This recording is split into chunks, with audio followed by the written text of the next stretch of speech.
My dreams came to a halt, but I was still dreaming. In my home, a place so familiar but different in some way, I knew someone was there who wasn't. Beep, beep, beep, beep.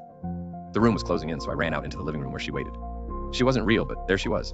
I felt bad for her. Her mouth had been torn downward towards her chin and back upwards to the bottom of her eyes, in a W shape.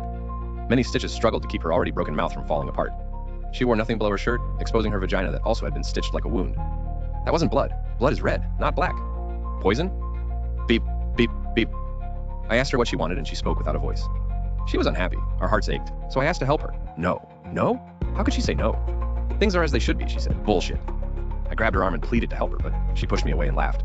I'm lost, she told me, between worlds that are and aren't. Happiness cannot exist here, therefore sadness is as it should be. Cannot or had not, I wouldn't listen.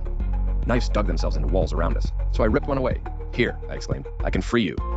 Her black orbs of eyes glared at me and she stepped away. Sadness is as it should be, she repeated. No, not this sadness.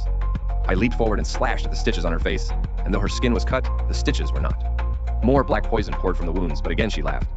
Sadness is as it should be. Beep, beep, beep. No knife can cut through, she stated, but hands are mightier than steel.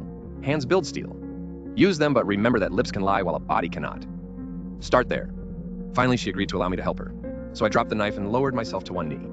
With twitching fingers, I reached through the stitches into her vagina and pulled apart. No, too much.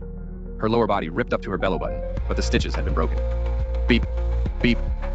Even now, she didn't make a sound and managed to stay standing. Good, she stated, but I still can't speak. Not to anyone including you, except you. You hear the words I don't say, and I did. Now was the moment of freedom, to open her mouth and allow her to speak.